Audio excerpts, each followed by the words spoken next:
नमस्कार। आज हम एक बहुत ही दिलचस्प लेख के तर्कों को समझने की कोशिश करेंगे।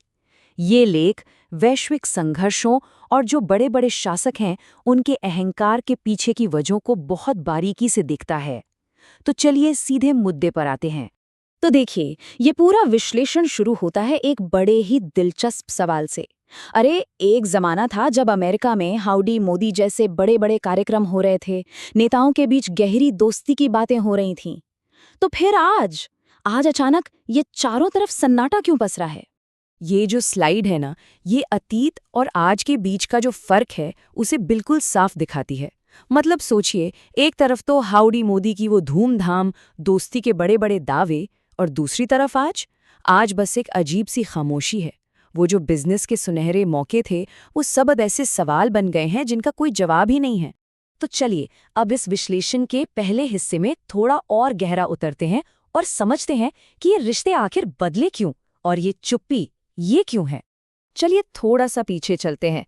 उस दौर में जब रिश्तों में खूब गर्मजोशी थी, याद है, हाउडी मोदी जैसे बड़े बड़े इवेंट्स, नेताओं के बीच यारों का यार वाली दोस्ती का ऐलान हो रहा था। अरे यहाँ तक कि भारत में एक अमेरिकी नेता की जीत के लिए यज्ञ तक करवाए गए, और बड़े बड़े उद्योगपति अमेरिका में निवेश के मौके ढूंढ रहे थे। ये सब उसी दौर की बात है। तो सवाल यही उठता है कि भाई, जब पूर्व सहयोगी के तरफ से ऐसी टिप्पणियां आ रही हैं, तो अब ये चुप्पी क्यों साध ली गई है? इस लेख के मुताबिक सत्ता में बैठे नेताओं को सामने आकर स्थिति को साफ करना चाहिए और जवाब देना चाहिए। देखिए, इस विश्लेषण के लिए ये जो चुप्पी है ना, ये सिर्फ एक रिश्ते का मामला नहीं है, बल्कि ये एक बहुत बड़े ग्लोबल पैटर्न का हिस्सा है। और इसे नाम दिया गया है एक नेता की सनक। और इसका सबसे सटीक उदाहरण दिया जाता है ईरान के साथ हुए संघर्ष का। तर्क ये है कि ये बस एक नेता की सनक थी, जिसकी वजह से पूरी दुनिया को एक तरफा कार्रवाई देखनी पड़ी।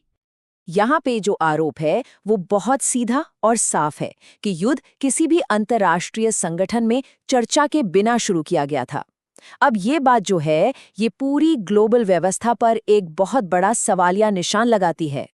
और ये सिर्फ कोई हवाई बात नहीं है। दावा यह है कि इस पूरी प्रक्रिया में United Nations, security council, international court of justice और यहाँ तक कि जो मौजूदा अंतर्राष्ट्रीय समझौते थे, उन सब को पूरी तरह से दरकिनार कर दिया गया। मतलब ये ग्लोबल नियमों के टूटने की तरफ एक साफ इशारा है। तो अब आते हैं इस विश्लेषण की जड़ पर। ये जो दुनिया के मंच पर नाटक चल रहे हैं, उनसे जरा परे हटकर संघर्ष के गहरे और ऐतिहासिक कारणों को टटोलते हैं। आखिर इन लड़ाइयों की असली वजह है क्या? और अब आता है इस लेख का सबसे बड़ा, सबसे हारीशीन तर्क। दावा ये किया गया है कि इंसान के इतिहास में जितनी भी बड़ी बड़ी तबाहियां हुई हैं ना, वो सन की और धार्मिक तानाशाहों की वजह से हुई हैं। क्यों? क्योंकि उन्हें अपना दबदबा बनाना था, अपना वर्चस्व कायम करना था, और उनके अंदर था आर्थिक लालच। ये एक बहुत ही बड़ा और जबरदस्त बयान है। तो चलिए इस बड़े पॉइंट को थोड़ा तोड़कर समझते हैं। संघर्ष की 3 असली वजह बताई गई हैं। पहली, धार्मिक कट्टरता। दूसरी, अपना दबदबा, अपना वर्चस्व बनाने की जिद।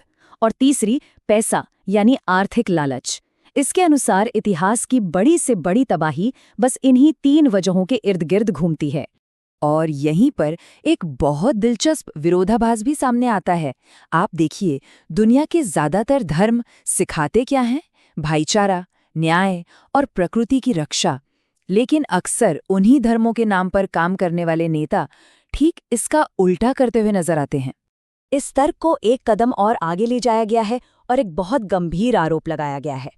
दावा यह है कि अमेरिका दुनिया में अपना दबदबा बनाए रखने के लिए अक्सर दूसरे देशों के अंदर धार्मिक झगड़ों का फायदा उठाता है और उनके अंदरूनी मामलों में दखल देता है। और ये सारी बातें हमें इस विश्लेषण के आखिरी और शायद सबसे दमदार नतीजे पर ले आती हैं, जिसे एक बहुत पुरानी और सीधी सी कहावत में कह दिया गया है, जिसकी लाठी उसकी भैंस। ये कहावत जिसकी लाठी उसकी भैंस मतलब अपने आप में ही पूरी कहानी बता देती है। सीधा सा हिसाब है, माइट इज राइट। जिसके हाथ में डंडा है, जिसके पास ताकत है, कानून भी उसी का और मलाई भी वही खाएगा। यानी शक्ति ही सबसे बड़ा सच बन जाती है। और ये सिर्फ एक कहावत नहीं है, बल्कि एक खतरनाक सच्चाई बनती जा रही है। माना जा रहा है कि ये सिद्धांत धीरे धीरे इंसानी कानून और नैतिकता की जगह ले रहा है। ये एक बहुत ही खतरनाक बदलाव है, एक नियमों वाली दुनिया से एक ताकत वाली दुनिया की तरफ। और इसे कोई दूर का खतरा समझने की गलती मत करिएगा। जैसा कि कहा गया है, ये सिद्धांत दुनिया के कई सन की सत्तासीन नेताओं द्वारा खुले आम अमल में लाया जा रहा है। मतलब इस विश्लेषण के हिसाब से ये कोई भविष्य का डर नहीं है, ये आज की हकीकत है। तो कुल मिलाकर ये पूरा विश्लेषण हमें एक बहुत ही गहरे और सच कहूं तो एक परेशान करने वाले सवाल के साथ छोड़ देता है। सोचिए, जब सारे नियम कानून टूट जाते हैं, जब नैतिकता की जगह सिर्फ और सिर्फ ताकत ले लेती है, तो हमारा भविष्य क्या होगा? किस तरफ जा रहे हैं हम सब? और यही सवाल इस पूरे लेख की सबसे बड़ी चेतावनी है, जो हमें सोचने पर मजबूर कर देती है।